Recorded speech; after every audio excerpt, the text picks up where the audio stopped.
habits are supposed to go out the door, but maybe not in this case, because we've got a nutritionist, clinical nutritionist, Sara Vance, with us of Rebalanced Life, and you're going to explain how some of our bad habits actually may be good when it comes to revamping our diet. So, Yes. Good morning to you, first of all. Good morning. We're in the kitchen. We've got a lot of things in front of us that some of them don't look too bad to me, but we're going to go over here from our right to left. So can you start us out with, we're talking about high-fat foods, and that may be a good thing? Well, there are certain fats that we do want to avoid like the plague. I mean, things like trans fats, processed foods, and fried foods and things like that, because those fats are damaged.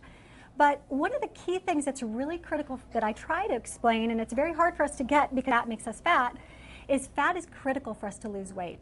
And it all comes down to a hormone called leptin.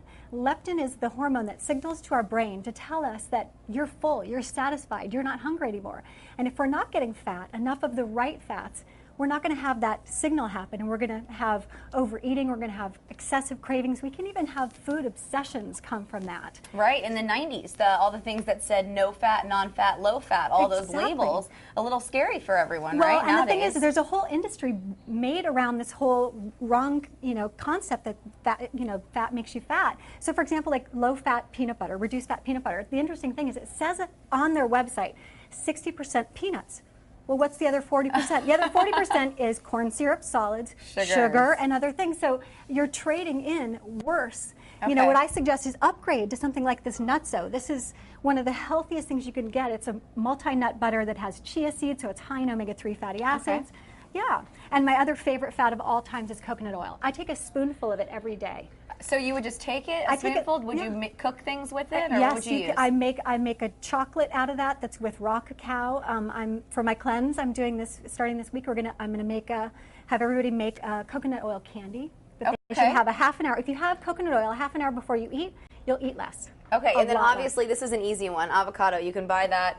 Put it right on the top of a salad omelet, you bet. Okay, so moving on. This one surprises me a lot. So salt, you're saying, is a bad habit, could be good for you. How is salt good for us? Well, again, it's kind of like the same peanut butter thing. You got to upgrade. You absolutely have to toss out the iodized processed salt.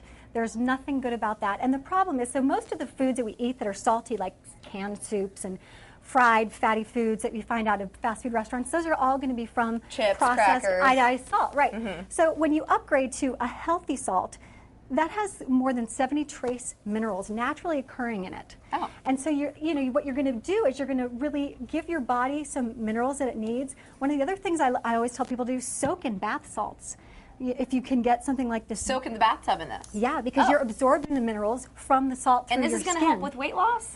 It does, because when you're minerally depleted, your metabolism is out of whack and your appetite can be out of whack because you're seeking these nutrients that you're missing. So it's helping you feel full. Right. All right, these are all good tips. Yeah. Let's move on to my favorite, the chocolate. Now, chocolate can help us lose weight, or it's just a way to sort of curb those cravings? That's the key, curbing the cravings. And when you think about thinking about upgrading to what you're really looking at getting, these are all chocolates that are made from raw cacao. Raw cacao offers, again, many nutrients and minerals. It's one of the highest known food sources of magnesium, and a lot of us are magnesium deficient.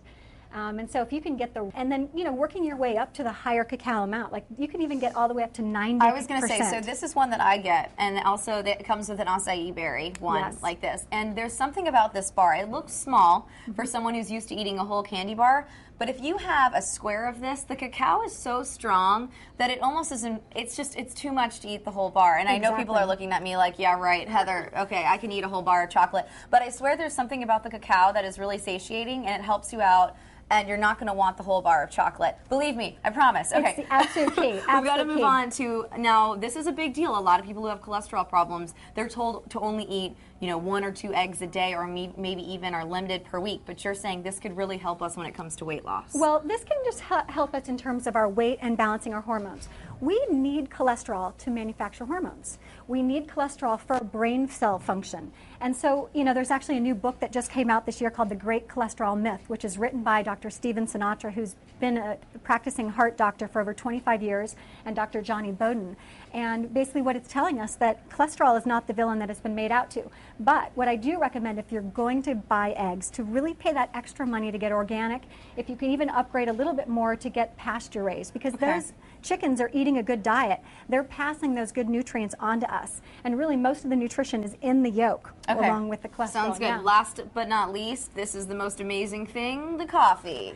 You know, how does that come into play? Again, this is one of those things that's very controversial. There's going to have a lot of debate around this. There's a number of studies that show that coffee reduces our risk of many, many diseases, from prostate cancer, it reduces women's risk of depression, it can lower our risk of diabetes, and even basal cell carcinoma. So there's a lot of research to show that it's good for us. But on the other side of it, too much caffeine can burn out our adrenals. It can also be acidic, which is not good for us in our metabolism. So I found this 50% lower acidity. If you can find a lower acidity coffee, that's going to be better for you than a regular coffee. Yep, we're going to be balanced, we're going to be skinny, and we're going to be starting our year off new. For more information, she's going to be hosting a 15-day Perfect Metabolism Cleanse program, and you can find more about her blog and her website. Just go to our website, fox5sandiego.com, and click on the Scene on tab. Raul, back to you.